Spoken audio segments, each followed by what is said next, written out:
The two witnesses. What we know about them. At the start of the first half of tribulation, two individuals will preach the gospel of Jesus Christ, teach prophecy, condemn the Antichrist and false prophet, and perform miracles in the city of Jerusalem. They will be allowed 1,260 days, 3½ years, to do so. The scriptures of Revelation 11, 3-6 outline their work. Revelation 11, 3-6. 3 And I will give power to my two witnesses, and they will prophesy for 1,260 days, clothed in sackcloth. For these are the two olive trees and the two lampstands that stand before the Lord of the earth. 5 If anyone tries to harm them, fire comes from their mouths and devours their enemies. This is how anyone who wants to harm them must die. 6 These men have power to shut up the sky so that it will not rain during the time they are prophesying, and they have power to turn the waters into blood and to strike the earth with every kind of plague as often as they want. It's clear the two witnesses will not be your average evangelists. They will be given by God supernatural powers to protect themselves with fire from their mouths, as well as control over environmental conditions and the ability to bring plagues against the world whenever they want. Their choice of clothing, sackcloths, is interesting and highly symbolic. Sackcloths could indicate humbleness, simplicity, or an ominous warning to the non-Christians left behind of the coming danger, distress, humiliation and sorrow that is about to be unleashed by God's judgments, Antichrist, and false prophet. The men and their mission. There are many theories by several respected biblical scholars as to whom these witnesses might be. As they are adorned with sackcloths, as the prophets of the Old Testament, most scholars believe they will be two of the following Old Testament prophets, either Moses and Elijah or Enoch. Moses, a prophet who performed many God-given supernatural feats during the Jewish exodus from Egypt, feats such as turning water into blood as well as multiple plagues against Egypt, and Elijah, who called fire down from heaven and kept it from raining, appear to be the leading candidates to fill the roles of the two witnesses. Malachi 4:5 give further evidence that Elijah will be one of the two witnesses. Malachi 4:5.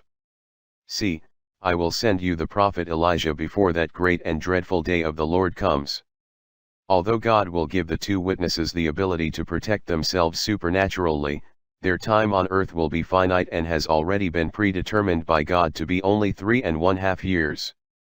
After their predetermined 3½ years on earth prophesying, God will remove his protection and they will be killed by the Antichrist.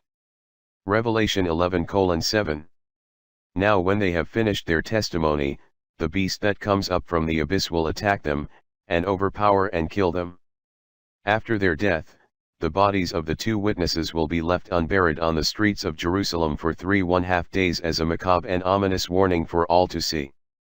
In biblical time, leaving a body unburied like this was one of the worst means of defiling and disrespecting someone who has died. In response to their murder, which brings an end to the droughts and plagues caused by the witnesses, their slayings will be greeted with much rejoicing throughout the world. The very clear picture we have here is of two Old Testament prophets sent back to earth by God who are ridiculed, spat upon, killed and defiled by the very people they were assigned to minister to. Revelation 11:10. Revelation 11:8-10. Their bodies will lie in the street of the great city, which is figuratively called Sodom and Egypt, where also their Lord was crucified. For 3½ days men from every people, tribe, language, and nation will gaze on their bodies and refuse them burial. The inhabitants of the earth will gloat over them and will celebrate by sending each other gifts, because these two prophets had tormented those who live on the earth. Just like Jesus, in the same city of Jerusalem, the two witnesses will be raised from the dead. Their mission completed. The ascension of the two witnesses into heaven will be happen publicly in front of crowds of people.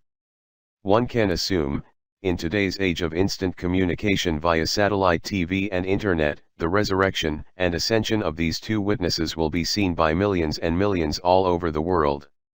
Revelation 11:11-12. But after the 3½ days a breath of life from God entered them, and they stood on their feet, and terror struck those who saw them. Then they heard a loud voice from heaven saying to them, "Come up here." And they went up to heaven in a cloud, while their enemies looked on. Soon after the rapture of the two witnesses into heaven, a terrible earthquake will destroy 1/10 of Jerusalem and 7,000 people will be killed.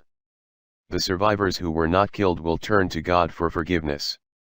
Their repentance comes near the end of the bowl judgments, offering encouragement in the midst of the world's greatest horror. Revelation 11:13. At that very hour there was a severe earthquake and 1/10 of the city collapsed. 7,000 people were killed in the earthquake, and the survivors were terrified and gave glory to the God of heaven. Will we see the two witnesses in 2017? Is the end times upon us?